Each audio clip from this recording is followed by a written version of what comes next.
You ready? Let's go. We on the mission, yeah, we on the mission. You all know the mission, that's destroy opposition. Oh no, maybe a little contact off of turn 4. The winner at Berlin. That's impressive. We on the mission, yeah, we on the mission. The mission is to win and destroying competition.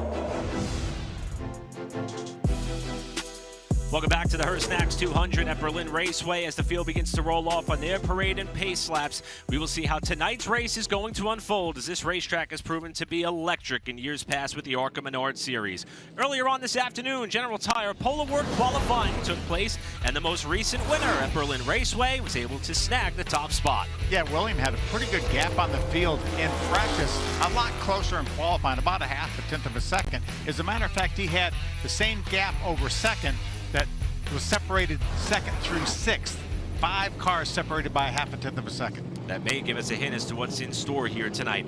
The Snacks starting grid is going to be on the left-hand side of your picture as the field begins to roll off here on their parade and pace laps, with Sawalich on the pole, and Gavin Bichelle will be joining them on the front row. And speaking of that young driver making his ARCA Menards Series debut, here is our Bounty Rookie Spotlight on that of Mooresville, North Carolina native in Gavin Bichelle.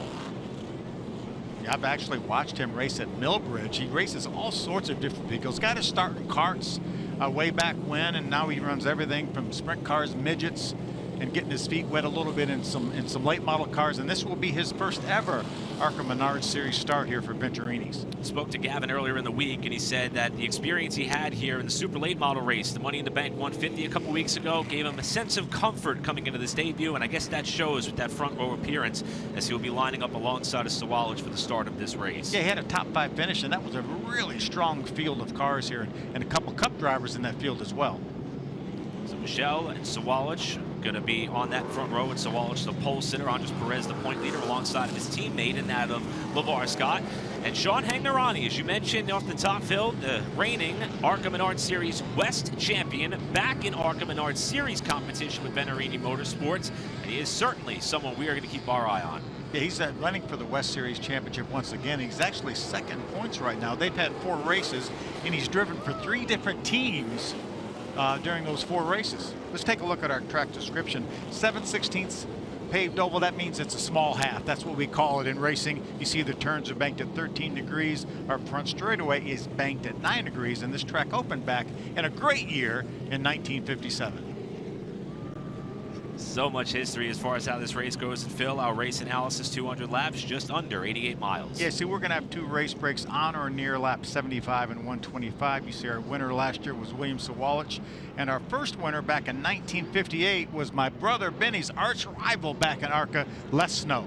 The history between the ARCA Menards Series and Berlin Raceway runs deep, and we're going to write the next chapter here tonight.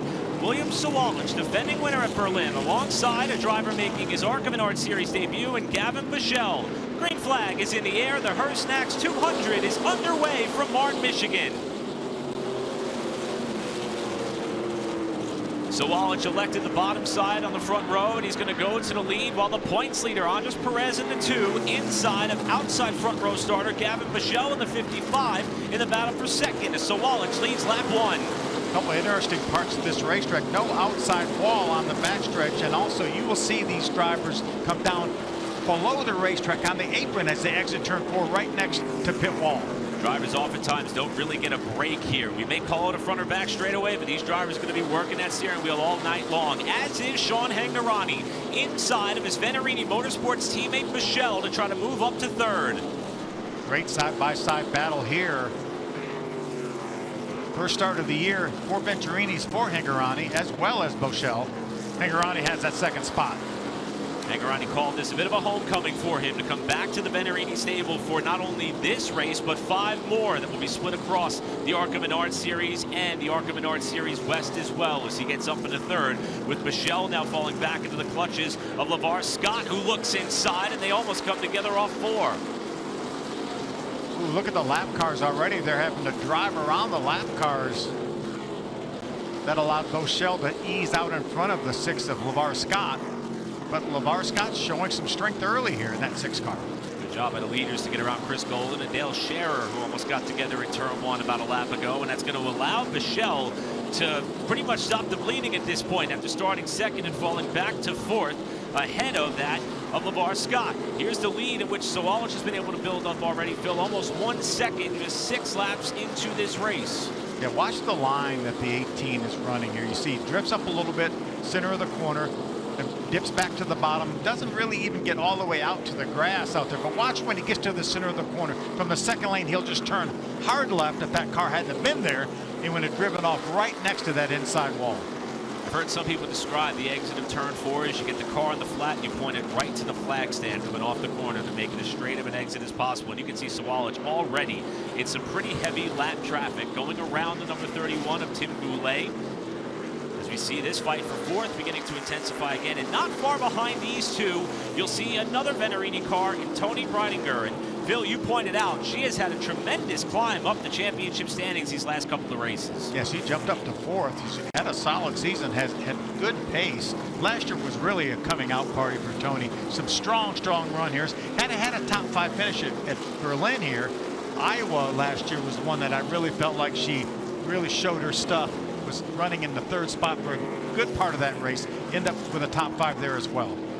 Toni's got some momentum on her side as well, coming off her best finish of the season so far at Mid-Ohio last week. For more on Toni, let's go to Heather.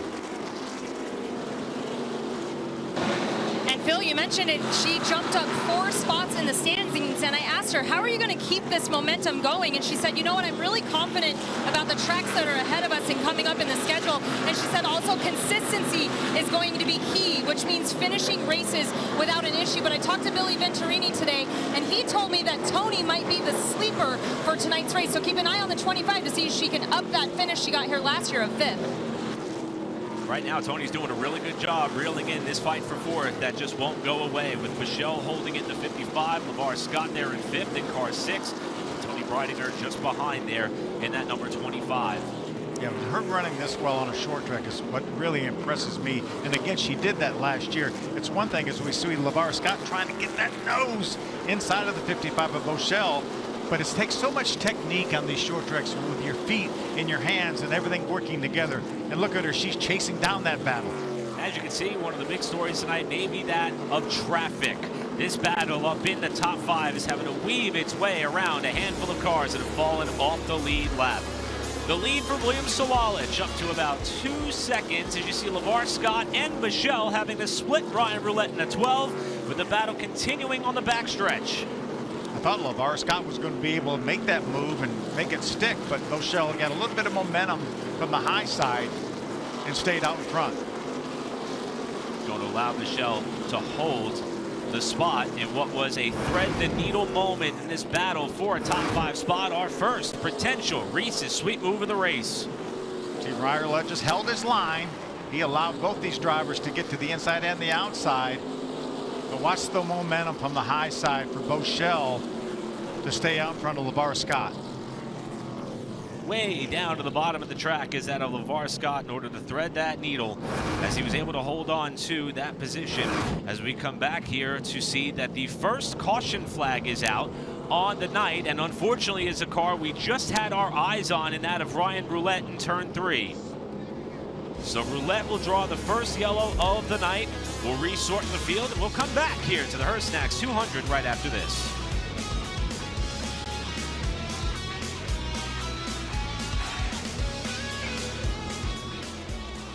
ARCA Menards Series Racing on FS1 is brought to you by Menards. Save big money at Menards. And by Bounty. Bounty, the quicker picker-upper. Welcome back to the Berlin Raceway, the Her Snacks 200, under our first caution of the night after the driver that was running in the 13th spot, Ryan Roulette, got turned around in turn number 3, sustained some damage to the backside of his race car and slowed the field for the first time, erasing the lead that William Sawalich had worked so hard to build up. Yeah, what a nice crowd, though. Had a couple great crowd shots. They really support this ARCA Menards Series here in Berlin. Heather caught up with General Manager Jeff Striegel earlier and said many residents in some of the neighboring towns are still without power after a nasty band of storms came through earlier in the week. The track was not spared from some of the destructive weather. They had a lot of work to do, including clearing about 6 inches of water in depth from the infield in order to have cars and vehicles and race haulers parked and ready. They even had to clean up some trees that came down. Hats off to everybody at the Speedway for all that they did to give this great crowd here tonight a comfortable place to watch a race.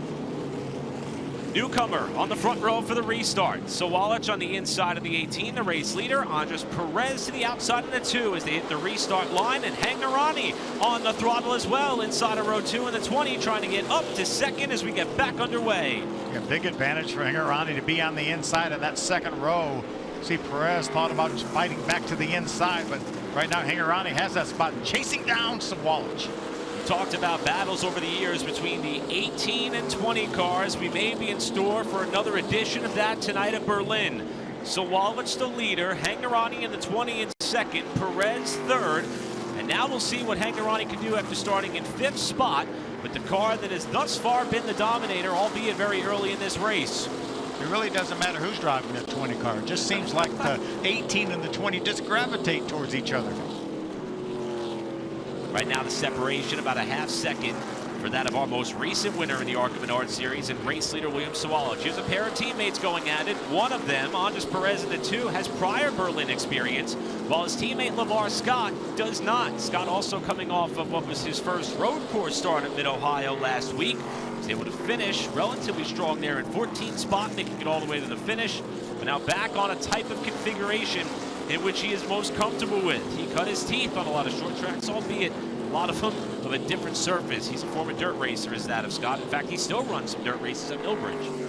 Yeah, you talk about Andres Perez, and consistency is what marked this young man's career. Remember last year, he wasn't even old enough to race at Daytona. Ended up finishing second points, only running 19 of the 20 races, but just piled up the top 5s, piled up the top 10s, doing the same thing this year. He finished 12th at our opening race at Daytona. Every race since, top 10 finishes. Perez been knocking on the door for that first career ARCA Menards Series win after his best career finish was second twice. Did it on the Springfield Dirt last year in Salem as well. Did that of Perez. You see Ryan Roulette back out there on the racetrack, and the teammates in the Rev Racing cars working their way by clearly on the top side. Yeah, Perez really had the best car at Michigan, ended up losing an engine at Michigan, but he was headed towards his first victory there. We'll be going back to Michigan here before too much longer. Didn't take long for the race leader Sawalich to start to find some cars at the tail end of the field, with Hangnerani trying to nurse at about 1 second advantage. As you see Sawalich going around the outside of Alex Clubb's car. Here's Christian Rose in the 32 for AM Racing, that is, trying to hold off Amber Balkin in what is a battle inside the top 10.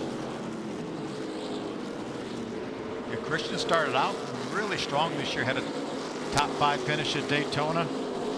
Came back with a top 5 finish at Talladega. Actually led the points at one point during the season. Then he ran into a little bit of bad luck. Stopped the bleeding here the last couple of races with 11th place finishes. Trying to get back up and stay into the top 10 is that of Christian Rose. And you want to talk about someone who's had a topsy-turvy season so far. How about that of Amber Balkin? Even having to come back from injury after a crash, ironically, with the car that was out the windshield right now, and Christian Rose at Dover. Rebounded from that quite well to score a top 10 effort the following week in Kansas, but then more bad luck at Iowa.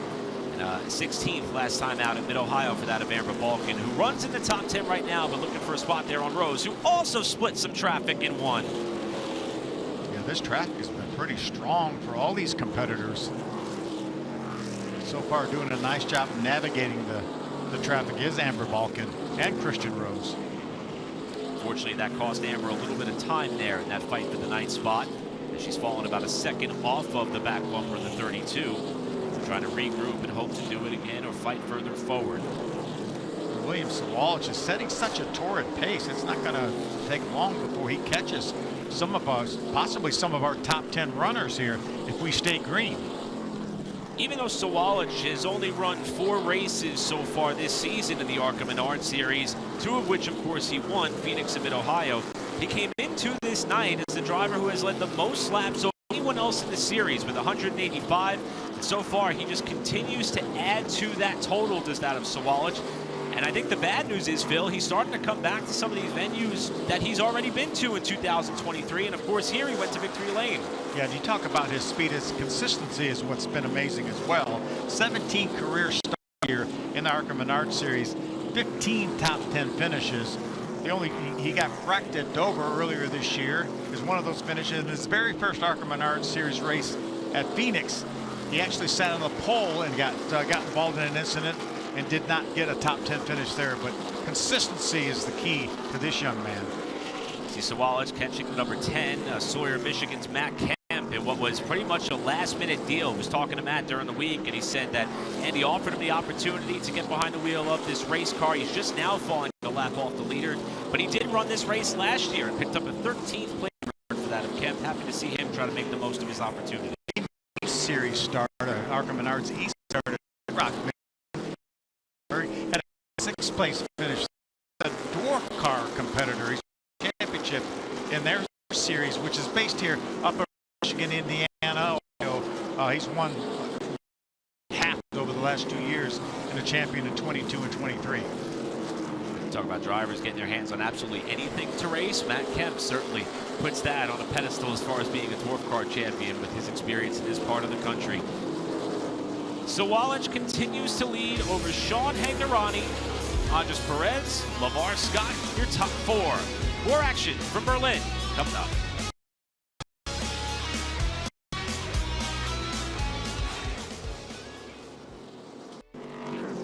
Back at Berlin Raceway here in Martin, Michigan. So far, William Sawalich has been the dominator on the night as we just passed the 1/4 distance mark of this 200-lap race, the 9th race of the 2024 season. The driver in which that is trying to pace down William Sawalich is someone that we've talked about several times before in that of the ARCA Menards Series. In fact, right now, the top 2 drivers in this race are our East and West champions. Our Suchi fast track driver is the number 20 Venerini Motorsports entry of Sean Hagnerani. Yeah, we talked about his West Series career. 4 wins, caution on the racetrack now. 4 wins last year on the way to that championship. We're hearing that Christian Rose was involved. Christian was running in the 9th spot. There's our leader. We showed Sawalich. Rose earlier trying to fend off Amber Balkin, and we see a left front down on the number 11 of Cody Dennison, after he may have been involved in the dust up there as well. Yeah, we talk about these teams being able to change tires at the break. If they have a damaged tire or a flat tire like Cody does, they will certainly allow that. Dennison, of course, is someone who we've touched on a few times throughout the season. In Iowa, was with a different team, was swept up in a crash there. Here's Christian Rose, who we believe that may have been the car that which made contact. Take a look at what happened here. Coming off turn 4, there's Rose inside of Dennison, and around goes the 11 off the 4th corner. Oh, that was close. That was close. Christian Rose was able to stay on the lead lap. As you see, there's our leader, William Sawalich, going by. So Rose, who was on the lead lap at the time, Dennison, who was running about a little further down the running order at the time, was actually 12th when they made contact. Rose coming off the corner, sent that 11 car sideways. Fortunately for that of Rose, that car doesn't appear to be too worse for the wear after the contact. Dennison, the one who's going to have to come back in and get some fresh rubber on that left front tire. But it does slow this field for the 2nd time tonight. And again, Phil, we've had on or around lap 75 and on or around lap 25 is when we'll see our race breaks. Yeah, you see the 11 now does have that tire changed. The problem is there's really not a pit road here, so he essentially has to go back in the garage. There's another look at it. You see Christian Rose had a little bit of momentum, got into the back of Dennison. Fortunately, no, other than that left front tire, no damage to that 11 car. And that was the 10 car, Matt Kemp, another one of the fast track cars that split between the sideways number 11 of Dennison and the outside retaining wall. We're hearing that Matt Kemp will be awarded the free pass, so that will put him back on the lead lap, and we will have 11 cars now on the lead lap. We're inside of 20 laps to go till that first race break. It's going to be a relatively quick caution as we are going to come to the 1-to-go signal this time by. And for the first time tonight, our front row is going to be made up of the 18 of William Sawalich and the number 20 of Sean Hangnerani for this upcoming restart. For those of our viewers that are used to watching the Cup or the Xfinity or the Truck Series, you saw the choose cone there, but that's for the local races.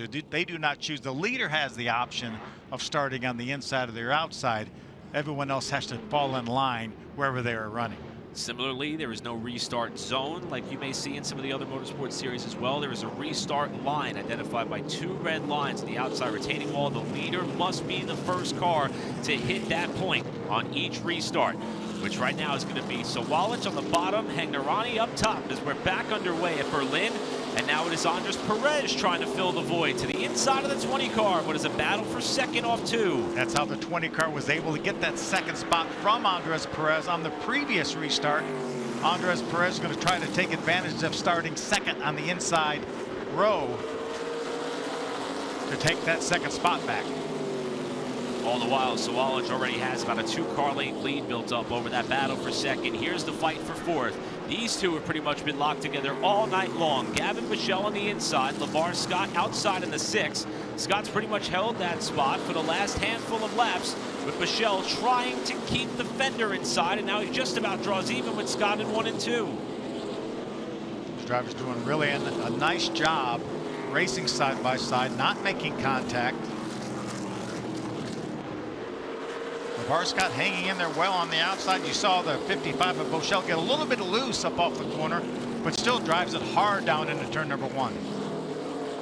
These two putting on a great show for a battle inside of the top 5 right now, and a little bit of room there being given to Michelle on the bottom.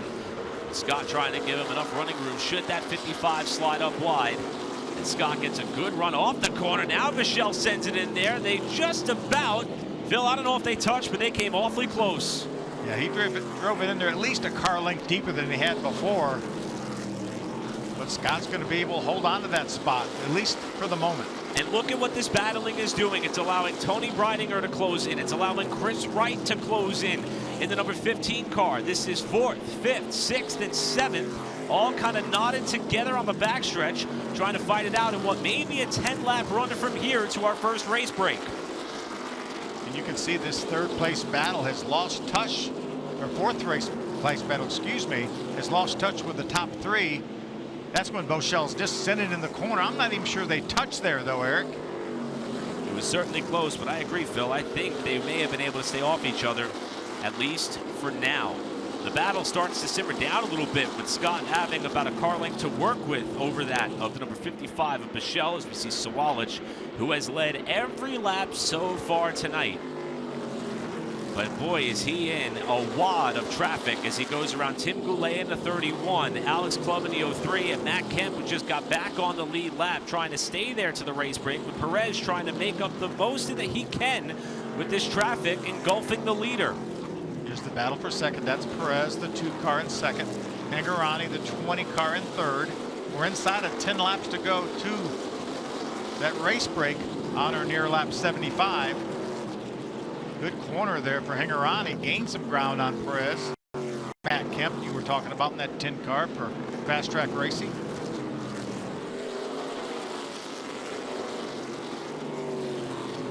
Seems as though car placement means so much as far as putting down a fast lap here at Berlin. And if you catch a car that may be a little bit off the pace or falling a lap off the leaders at the wrong spot, it can cost you pretty badly in terms of lap time or in races for position.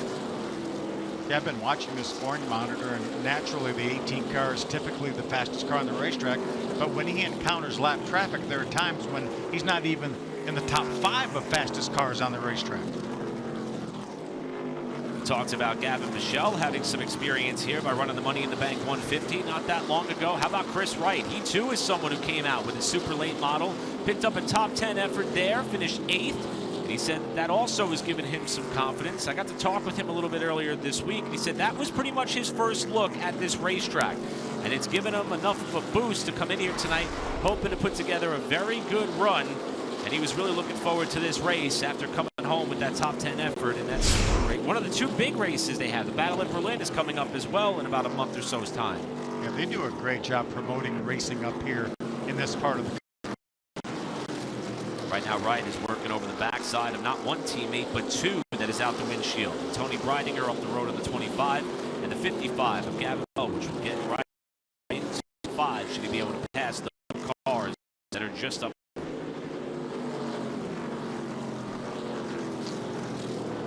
There's Michael Maples in the 99 car. He's right now running in the 12th position. Battle continues between LeVar Scott and Gavin Bochelle. Just a couple laps away now from that race break.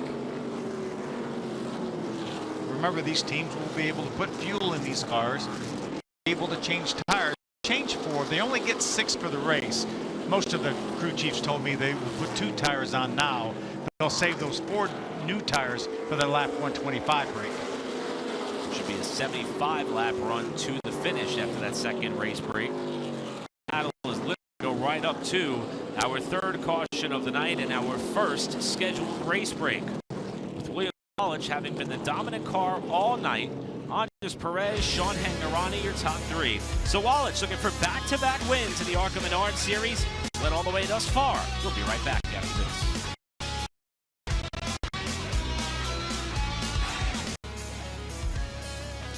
Under our third caution of the night, but our first for what is our scheduled race break here on lap 75. And these are the pit procedures in which we will see these teams exercise during this first opportunity to touch their race cars. Yeah, these teams will be allowed 4 crew members to work on these cars. They can change tires, as we talked about. More than likely, they'll put 2 tires on here, and then they will add fuel, and our restored order will be set by the field as they came down pit road at the time of the caution. Again, you just have to be able to beat the clock. You have to be back on the racetrack before the 5-minute clock is up. Gives these teams a chance to perhaps work on their race cars, as they've gotten not quite to halfway in this race just yet, but they have learned enough to see what direction they may have to go to get their cars to be a little bit stronger, because so far tonight it has been all about our defending race winner on the ARCA Menards Series, and that of Williams Sawallisch, also defending race winner here as well at Berlin Raceway. And you see the teams being given the go-ahead to start working on their cars. Let's get some updates from pit road. Heather DeVoe is standing by. And we will start with the 18 of Williams Sawallisch, who's looking to defend his win here from last year. And I asked him, how are you going to go about approaching that? And he said, I really have to save the rear tires, especially the left rear, since we're only going to take 2 tires here on this spot. But as far as how his handling is going, they're only going to make minimal adjustments. They said the right sides will tighten him up. His crew chief, Matt Ross, asked him, are you tight anywhere? And he said, no, he's just a little bit loose. So that's the update there for the 18 of Williams Sawallisch. And then we'll move back to the 2 of Andres Perez, running in the second position. He's telling his team right now he's a little tight in the middle of 1 and 2. Really needs to be in the middle of the corner. Now, this team did not make a mock run during practice, so they have stickers to put on that car right now on those right sides. And his crew chief, Glenn Parker, he's actually from here, Sparta, Michigan, just 15 minutes up the road. And I asked him what it would mean for them to get their first career win, and he said it would be amazing to do that here in front of my family and friends. And Phil, I don't think the field wanted to hear that Sawallisch and company are making minimal adjustments. It sounds like he's very happy with that car. Yeah, and sometimes that's what happens when you're leading. You're afraid to adjust too much on it because you have such a dominant car. But whereas all your competitors behind you, they know that they're going to have to make their cars better to be able to run with you. While the teams continue to work on their cars, it's an incredible group of fans that have come out here to the Berlin Raceway. A great crowd here at this track. We'll be back for the restart right after this.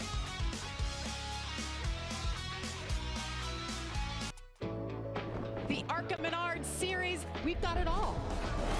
We just want that soda, baby!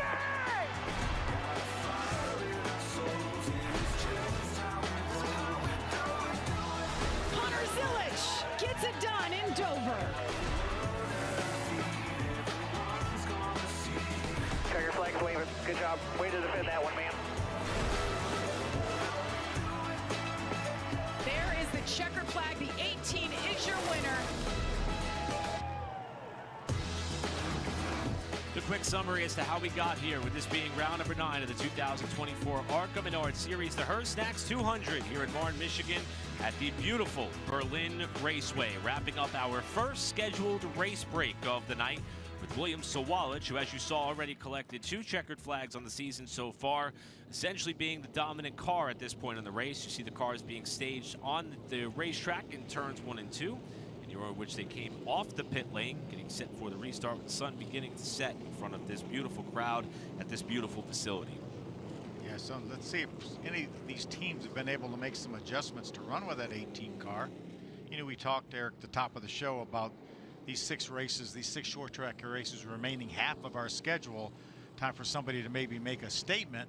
Well, good news for people like Andres Perez, our regulars, is William Sawalich does not run all the races, so he is not a contender for the championship. So that's something that Andres can mark off. But again, he needs to go up here, maybe challenge this 18 car. Again, these cars have new right side tires on. They made some adjustments. Let's see if Andres Perez, his car is a little bit better relative to the 18 than he was before that break. Sawalich, a native out of Eden Prairie, Minnesota. He's actually circled Elko on his calendar because that was his home track where he actually started racing, one of the only paved tracks that you will find in the state. And he's going to turn 18 later this year. He's going to celebrate a birthday in the latter stages of 2024. That's going to open up the opportunities for him to run some of the bigger tracks. But he's going to be really turning his focus to doing some double duty. IRP is going to run the truck there as well for Tricon Garage, and also the Milwaukee Wild, which is a second home track for the young driver. Yeah, and they've already announced that he will get in that one of the Xfinity cars for Joe Gibbs Racing when he turns 18. So such a bright future for this young man, and he's been fast from the time he stepped in an ARCA car. So, and he's done a nice job in those truck races as well on a limited basis. And he's looking to try to add another trophy on the mantle, and what could be a second one from this racetrack for that of Sawalich. He's going to lead us back into the restart line with Andres Perez in the 2, the championship points leader outside, Sean Hagnerani and LeVar Scott in row 2. 80 laps in the books. Next race break, lap 125, as we're back underway from Berlin. A nice start by Perez, hanging right with Sawalich. That's the best we've seen anybody all night long in that top lane, and Perez is trying to make it work as they touch up the track for Sawalich. Perez catches the car and is the first new leader on the night. Let's see if Sawalich is going to use that bumper to move that 2 car out of the way. Great job by Perez on this restart. Bill, you called it. You said Andres has to get up there and take that lead away, and he did just that off the restart. Andres Perez to the point. Sawalich to second, and Hagnerani's knocking on the back bumper there in that fight for the second spot, while Sawalich tries to reset. Something Sawalich has not experienced this race, a car in front of him. Even though these speeds are down relative to what we run at other racetracks, you can still get a little bit aero tight behind another car. This is the first time Sawalich has had to face that this race. You see Sawalich able to keep those left sides and that left front just in a little bit of clean air, as you were talking about, to give him a little bit more of a bit of running room there to get a good vantage point as to how he may want to try to set up Andres to get that lead back. But here is how Perez got the lead. Yeah, this is going to be my favorite thus far, for him to wrestle this lead away from Sawalich from the outside.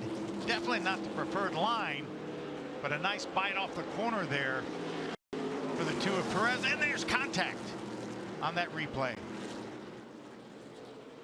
Perez able to hold on to the lead, but here's another potential Reese's Sweep move of the race, as William Sawalich is able to get underneath and back by the 2 car in 3 to go back to the point. Remember, visit ARCARacing.com on Monday, 3 p.m. Eastern, to see who's going to be crowned with our Reese's Sweep move of the race. We've had several options already, and we're still shy of halfway. Not only did Perez lose the lead, he lost second, third. Now he's back to 4th spot. His teammate got by as well, LeVar Scott.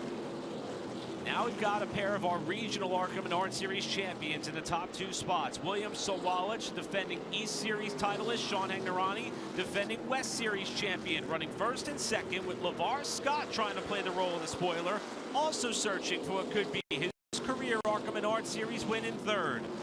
You saw it right there. That was a great illustration of how bad a break it was for the 20 of Hingorani to catch that lap car right on exit of number 4. We saw Sawalich able to drive that line right there.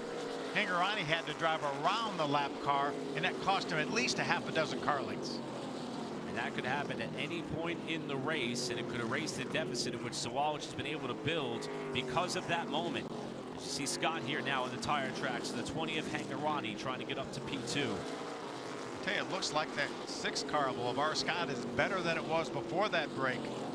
They made some good adjustments. Danny Johnson and his crew for that 6 car. The Carneys Point, New Jersey native, and that of LeVar Scott. You mentioned he's got a lot of experience on dirt. Didn't have a lot of experience in terms of road course racing last time out at Mid-Ohio. He was looking forward to tackle Berlin Raceway for the first time. He's doing a great job tonight as they work their way around Tim Goulet in the 31. He has not lost all that much ground on Hingorani in the battle for the 2nd spot. For more on LeVar Scott, here's Heather.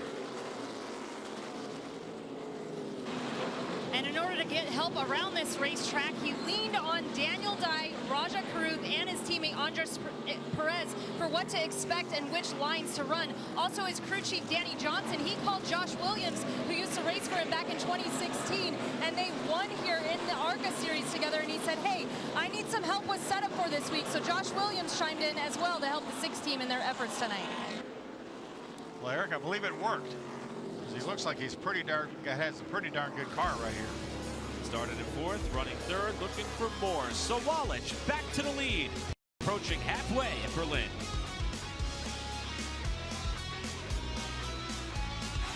The Hers Snacks 200 here at the Berlin Raceway, about 20 laps away from our 2nd and final scheduled race break on or around lap 125. William Sawalich, although he has not led every lap, he has certainly led the most laps so far by a large margin.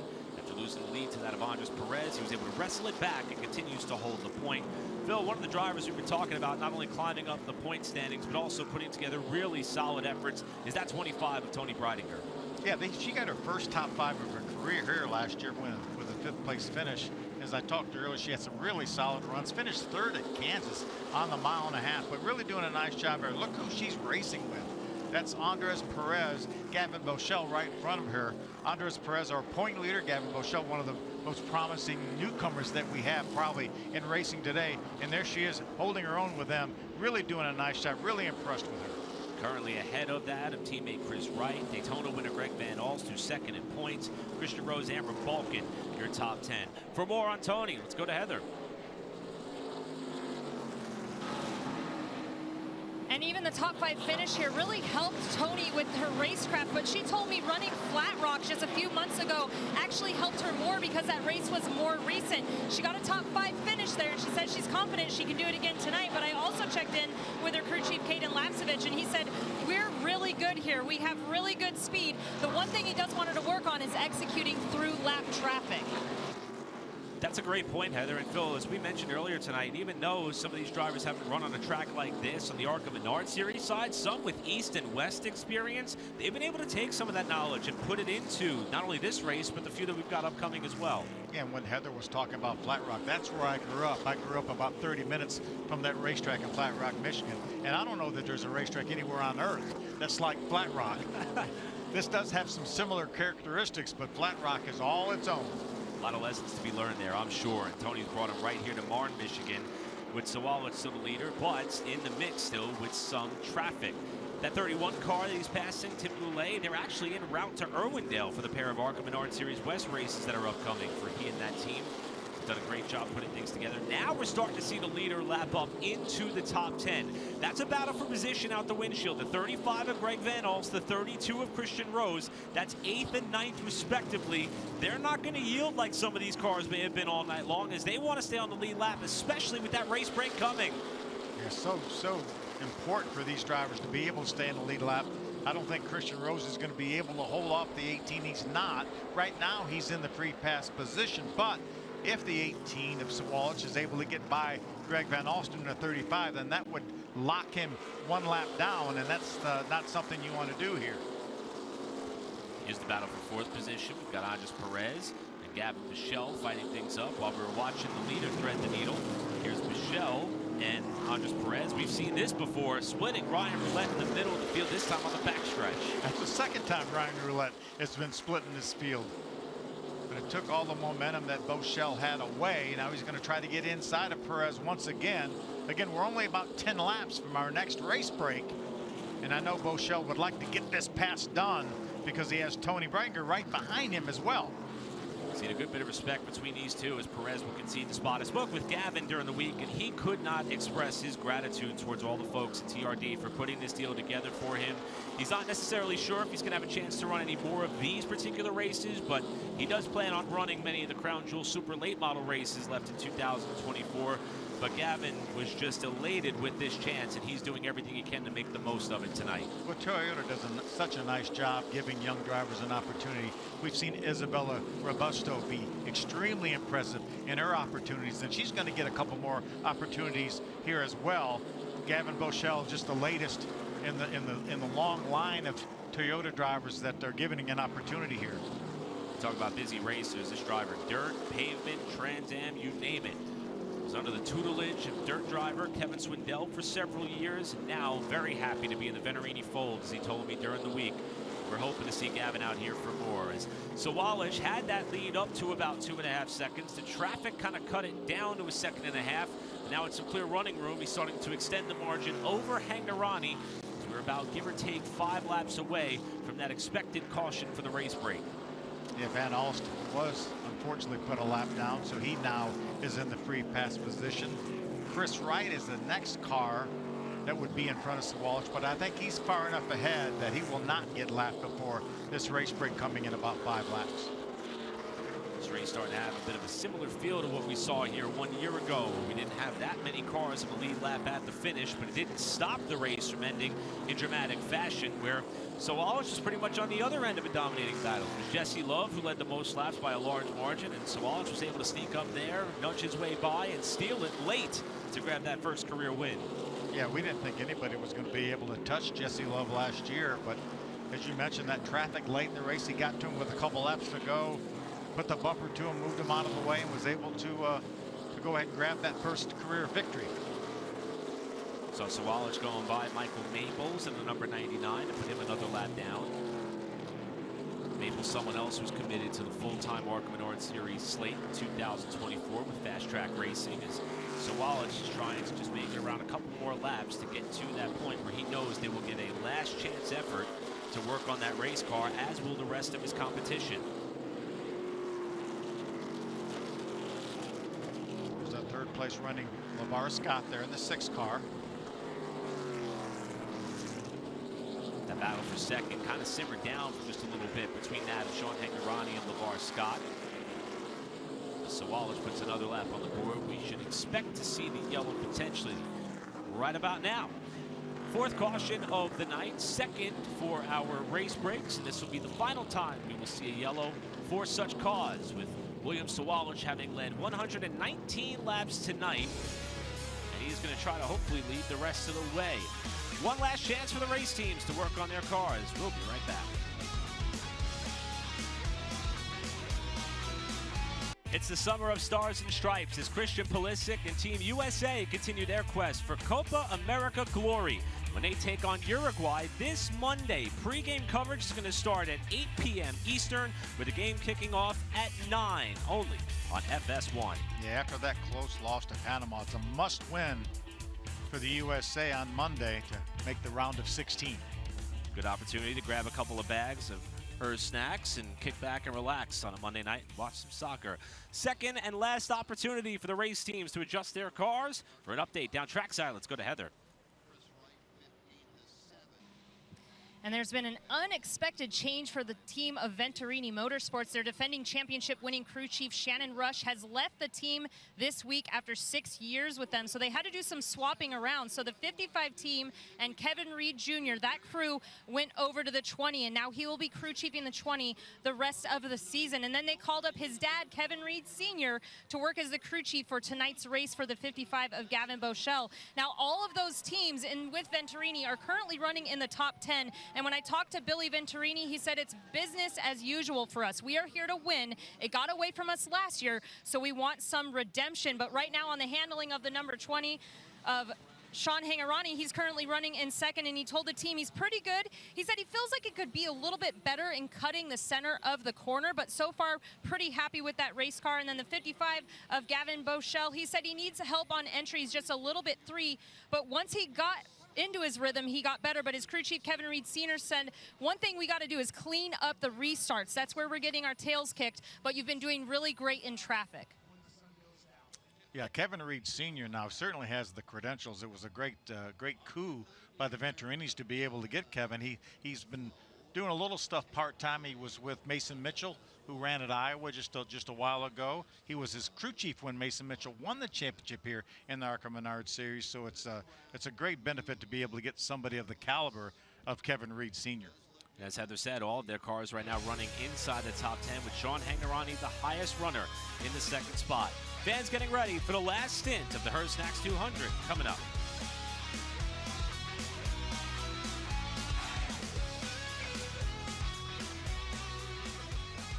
Love has led the entire way. He's the control car, and here we go. William Sawalich, what does he have with 2 to go? Some lap cars in front of Jesse Love. Jesse Love getting held up by those lap cars, and now Sawalich. He's had his bumper, trying to get underneath the 20 car.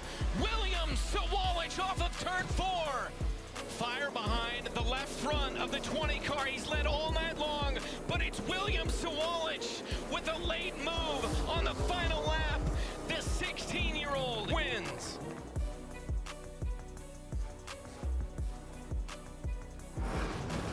Got the job done in spectacular fashion last year. Tonight's been rather dominant for that of William Sawalich. We are back here at the Berlin Raceway for the Her Snacks 200, wrapping up our second race break and fourth caution of the night in front of the passionate crowd of race fans who have come out to this incredible facility. General Manager Jeff Striegel, familiar voice for many who may listen to some stock car races over at MRN Radio. He has so much passion and pride with his team and how they put events on at this speedway. We've got everything from big super late model shows, super modifieds with former NASCAR driver Johnny Benson coming to town. There's so much to look forward to at this facility, and tonight they put the ARCA Menards Series in as bright of a spotlight as they can for any other race all year long. Yeah, you talk about Johnny Benson, former Truck Series champion. He was this was his home racetrack for years and years, and that's why he comes. He loves the super modifieds.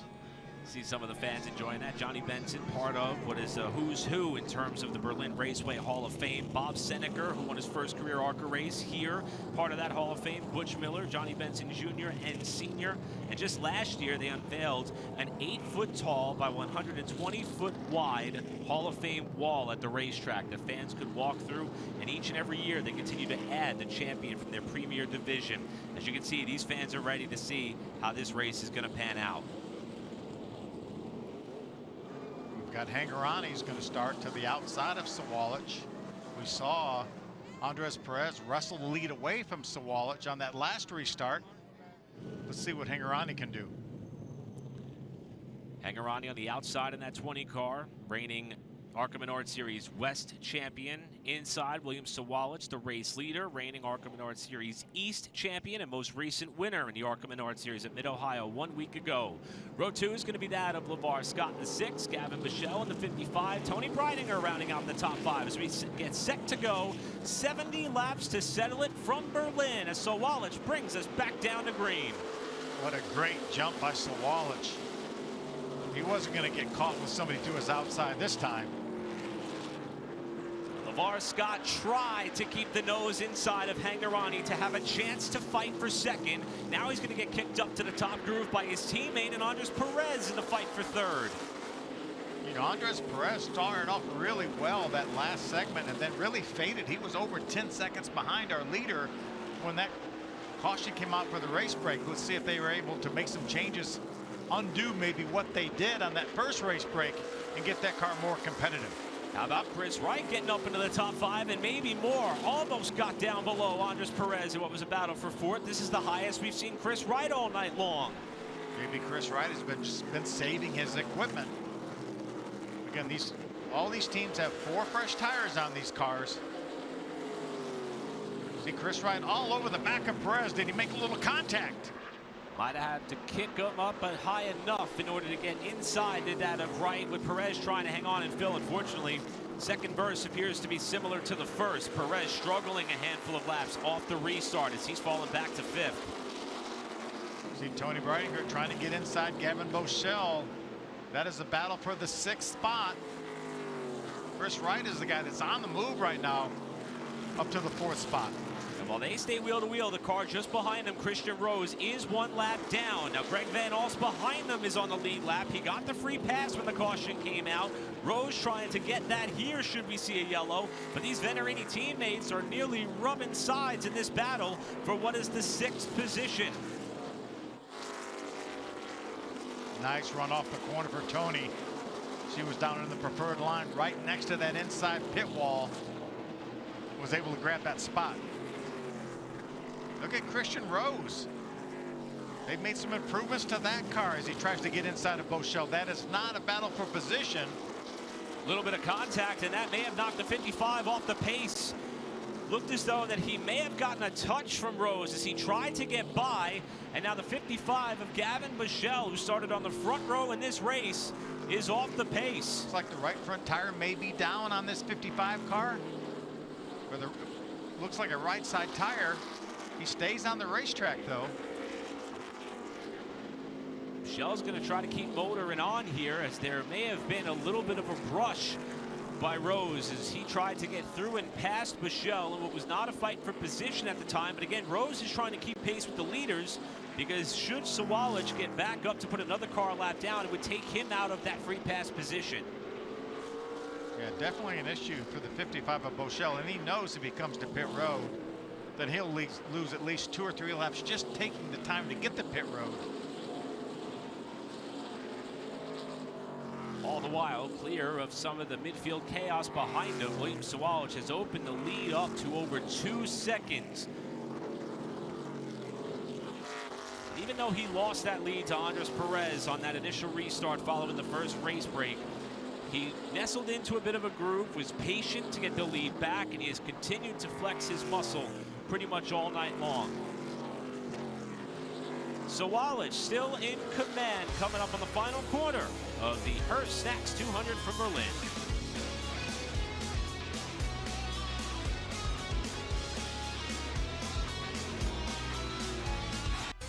ARCA Menards Series Racing on FS1 is brought to you by General Tire. General Tire delivers the freedom to explore. And by Reese's. Reese's Peanut Butter Cups. Reese's, not sorry. Less than 50 laps to go in the Hearst Snacks 200 here at the Berlin Raceway. William Sawalich has led over 147 times around so far here this evening. And he is currently nursing a 2-second advantage over that of Sean Hagnerani, with LeVar Scott rounding out the current podium. Yes, just a few moments ago we saw the 55 of Gavin Boschel looked like he had some sort of an issue. He has stayed on the racetrack. The platform of the car, Heather, does not look right, so something definitely wrong with that 55 car. That's right, Phil. I confirmed with his crew chief, Kevin Reed Sr., that it's a right front sway bar. That's what the issue is. So the team instructed him to stay out on the track because they could not afford to come down to change it unless if they get a caution. He just reported over the radio it's getting really hard to steer. So his spotter, Travis Braden, told him, keep at it. Just fight through it if you can. That's what you're going to have to deal with this at that point. So a little bit of adversity here for the young driver of Gavin Boschel in his debut. Yeah, he's been able to hold a pretty good pace up. Now, once he figured out how to drive it, he has to drive it a little bit differently without that front sway bar working. I know that car is hard to turn, but we only have 44 laps to go, and he should be able to hang on to a top 10 position. He's within probably about 4 seconds of our leader, William Sawalich, so he would love to stay on the lead lap. I think he would probably possibly need a caution flag maybe to stay on the lead, but need a lead lap. But there are some laps that he's in the top 5 speeds of the cars that are on the lead lap. Heather mentioned the spotter for Gavin Michelle here tonight. Travis Brayton, someone who won in his ARCA Menards Series debut, which Gavin Michelle was trying to do tonight. Phil, you know a thing or two about that. Yeah, I was fortunate enough to win my first ever ARCA Menards start back a long time ago. Let's just say it was a long time ago.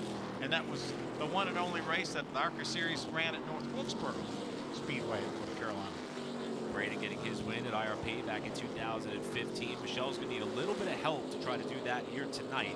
A driver searching for his first ARCA Menards Series win, running in second, Sean Hangarani. And we mentioned that he does, of course, have several ARCA Menards Series West victories and the title, but he is yet to win in the Premier Series. Perhaps the good news for Hangarani in the field, the last 3 ARCA races held here at Berlin, we had a driver lead over 190 laps. The last 2 times, that driver did not go to victory lane. Daniel Dye was bested by Sammy Smith in 2022. And of course, we showed you the highlight earlier. Jesse Love was a dominant car, and Sawallich nipped him right at the end. This thing is far from over. Yeah, Daniel Dye had a dominant car that night. I remember that race, and something happened mechanically to him late in the race, and he ended up losing that win. But we showed the video of last year's race when Sawallich was able to catch Jesse Love in traffic and use that front bumper to move him out of the way and take the lead and go on to the win.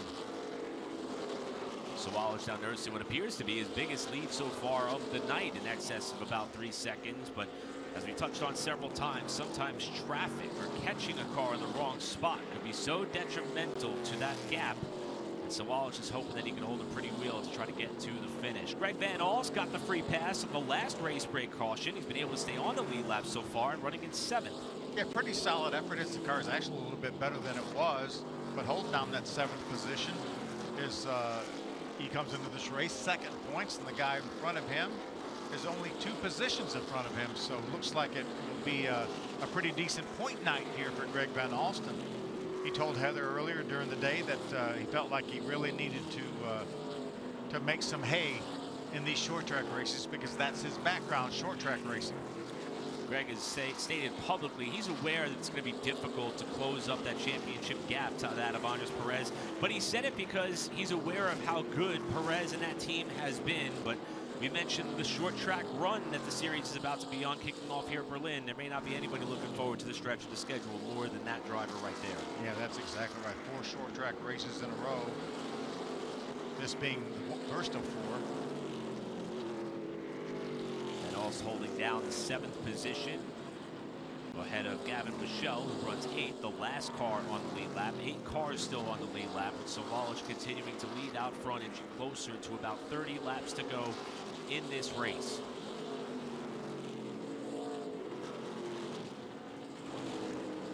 Sawallich, the leader,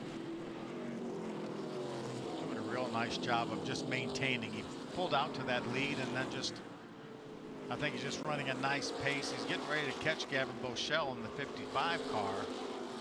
Gavin's running in the 8th spot right now. Christian Rose is the only car 1 lap down. If the 55 of Boschel goes a lap down, which he probably will within a couple laps, then for a while at least he will be in the free pass position.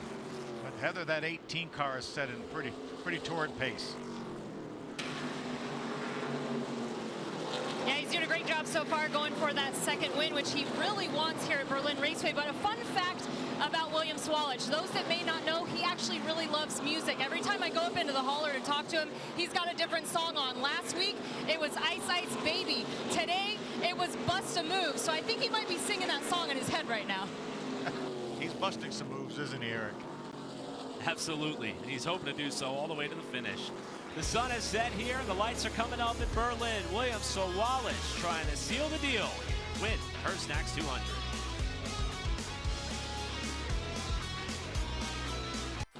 Coming up on 18 laps to go for the 18 car of William Sawallich, who has been the dominant car so far here tonight, looking for his 2nd consecutive win here at the Berlin Raceway.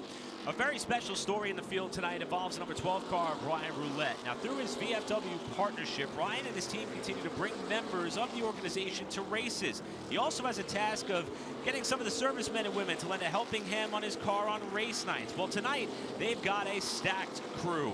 We'll show you what they look like in just a moment here as roulette comes off the corner. From left to right, fueler Wyatt Hunt, Jackman Corbin Sklenner representing the U.S. Marines. Of course, driver Ryan Roulette in the center, active member in the U.S. Air Force. Austin Boyer of the U.S. Navy is the tire carrier. And Julie Price from the U.S. Army is the team's tire specialist. Now the team is also hosting Ramiro Ray Lopez, who served in the U.S. Marine Corps in Desert Storm.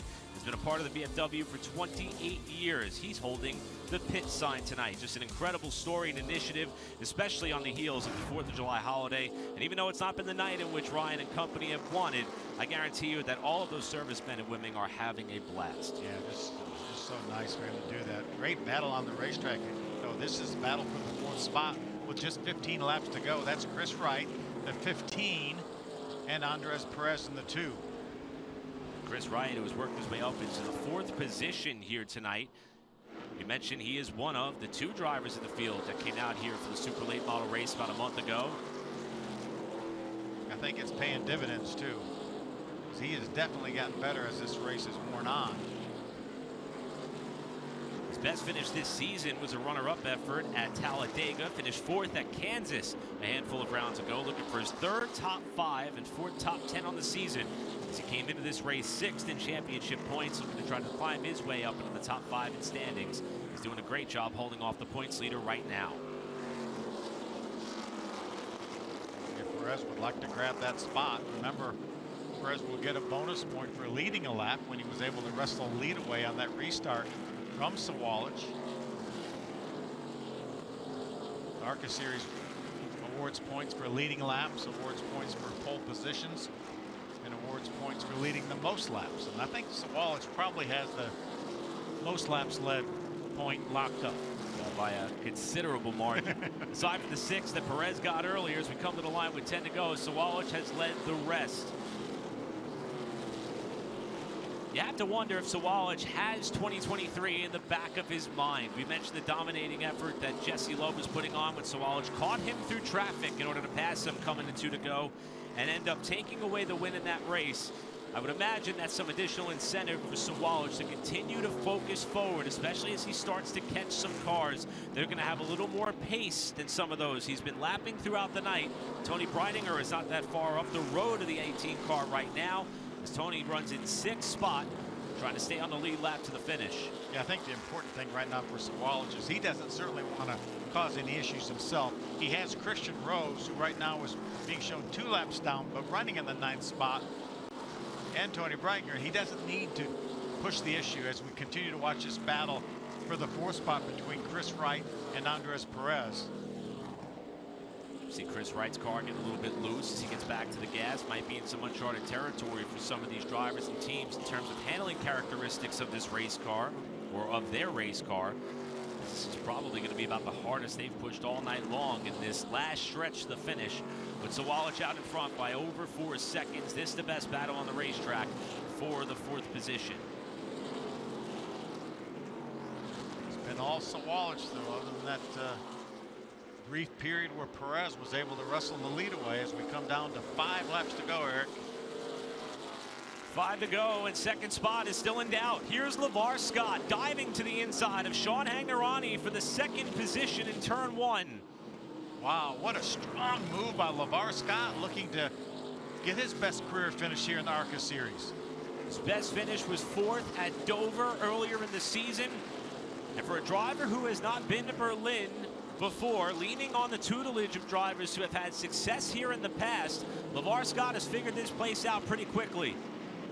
Yeah, solid effort for LeVar Scott and that team. You mentioned, Phil, this could be a best career effort for that of LeVar Scott. 4th was his best finish 4 times. Daytona, Iowa last year, along with Kansas, and of course Dover earlier this season. What a great night for the Rev Racing driver. Remember, another one of our regulars here in the series, so that's going to be a great point night for LeVar Scott. All the while, William Sawalich continues to exercise a lead over 3.5 seconds. Got to navigate his way around a little bit more traffic. But here comes William Sawalich. He's coming up to the white flag. Battle for 4th is going to go right down to the wire between Wright and Perez. 1 lap to go. Perez, the point leader, trying to get up to fourth in the final few corners, but William Sawalich has been the dominant car all night long. It's going to be back-to-back wins in the ARCA Menards Series for William Sawalich. Second year in a row, he claims Berlin Raceway. And for fourth, Perez with a last-ditch effort to try to get by Chris Wright at the line, but it's not going to happen. Wright hangs on to fourth behind LeVar Scott with a career-best effort in second, and Sean Hagnerani third. But by far the dominant car and driver, William Sawalich, 194 laps led en route to his third win of the season and seventh of his career. Just so impressive. But this young man continues to impress week in, week out. Fourth win for this 18 car in 2024 in 9 races, 3 of which Sawalich was the one holding the steering wheel. Tanner Gray got the team a victory at Charlotte as well, but this is a place in which William knows the way to victory lane already in his young career. 18 career starts in the ARCA Menards Series. He's led laps in 14 of those 18 races. Came into the night as the leader in terms of laps led on the season. He's going to add about the same amount of laps that he led up to this point in the season. He's going to more than double that by the result here tonight at Berlin. And in front of the capacity crowd, he's going to burn down the house on the front straightaway. Not too far from home for the Eden Prairie, Minnesota native. This is something in which he's done once before, and he hopes to do many, many more times in his career, and that is burn down the house after grabbing yet another trophy in his career. I think he'll, because of the age restrictions, he'll end up running about 13 races this year, and I don't think he's done going to victory lane yet. Certainly proven to be a force to be reckoned with on the short tracks, and as we've been talking about all night, this is the part of the season where if you want to flex some muscle on some of the shorter and tighter venues that the ARCA Menards Series visits, now's the time, and William has already started to do just that by winning this race here this evening. And for our regulars, maybe LeVar Scott is making a bit of a statement. Hey, don't count me out yet. See, our unofficial results are going to scroll across the bottom portion of your screen. Is Sawalich the winner, Scott your second, and Sean Hagnerani rounding out your top 3. Chris Wright with a great night as well, and Andres Perez, the points leader, able to get into the 5th position after leading 6 laps on the night and faded late after the last restart as well, but is still able to notch another top 5 in his column for 2024. Yeah, solid top 10 finish, a 6th place finish on the lead lap for Tony Breitinger. Hats off to everybody here at the Berlin Raceway. We talked about the work that had to be done to get this track race ready after some of the storms came through. And they still have a lot of racing left to go. At this track this season, over 19 different divisions and classes of cars compete at the Berlin Raceway in 2024. And they gave us an entertaining show for all 200 laps. Even though Sawalich led just about all of them, it was still a very fun race to watch all throughout. And we'll get a chance to hear from Sawalich on how he feels to get back into victory lane here at Berlin. See the crew lining up behind the car. It's not a one-man effort for sure. William Sawalich does an amazing job behind that steering wheel, but those guys standing behind the car make it happen too. In terms of career trajectory, William got his start in quarter midgets, not too far from home in Eden Prairie, Minnesota. Then it jumped into full-bodied stock cars at about 2022 with that of Dennis and Brandon Setzer Racing and Development Team. And it wasn't too long until he caught the attention of Joe Gibbs Racing. He was able to grab the wheel of this ARCA car, and he's been making the most of it for the last 2 years as he will climb from the car in victory lane with his team. You get what I'm sure is a much appreciated water down there on what was even though the stat column may tell you he pretty much dominated this race, I'm sure he was working all night long. Let's hear from our winner. Heather DeBow is with William Sawalich. Yes, and William Sawalich, 2nd consecutive win, 3rd of the season for you, an absolutely dominant performance. I heard you tell your team that the car drove like a dream tonight, so can you describe just exactly how good this 18 machine was for you this evening? Yeah, for sure. We had a really good Starkey's down gear Toyota Camry tonight. Can't thank the guys enough. In practice, I didn't know it was this good, but for sure proved a point here. Definitely tough track, so glad we got to tame it and beat everybody pretty good, so it felt really good. You told me earlier today, and you just mentioned it, this is a tough track. You said that at times it's hard to even collect your thoughts. So take us through a lap here at this unique oval. Yeah, for sure. I mean, the front stretch is anything like I've ever seen. So, I mean, it's just weird already going into turn one. And then I've really gotten into a good rhythm. Sean helped me get into a good rhythm there. So can't thank him enough. So really just a good team effort here, and really proud to be able to do this. You spoke about the team effort. You guys swept the points today by winning the pole. You also led the most laps, won the race. You now have moved into the lead for the Owners' Championship. What does that mean to you at this moment in the season? Yeah, I mean, that's cool. It's a turning point in the season. Really good for the Joe Gibbs Racing organization. Congratulations. Thank you. Thanks, Heather. And I'll tell you, Heather brings up that owner's points battle. That's a big deal as well. As far as the championship, Andres Perez gained a couple of notches over Greg Van Alst when the results were all tallied. Yeah, but LeVar Scott's closing in a little bit, now only 46 points behind. A lot of racing left to go here, Eric. 11 more races here remain in the season. Following our next race, we'll be just about at the halfway point in the 20-race calendar with IRP coming up next. But a great night for that of William Sawalich, and he's going to be taking another one of those Berlin Raceway trophies home with him. ARCA Racing is going to return to FS1 Friday, July 19th at 5:30 p.m. from IRP. It's going to be in conjunction with that of the NASCAR Craftsman Truck Series race that will be taking place that night as well, and I can guarantee you that Sawalich will be a threat to win that as well. On behalf of our entire hardworking and dedicated team, Heather DeVoe, Phil Parsons, I'm Eric Brennan. So long from Michigan. We'll see you next time.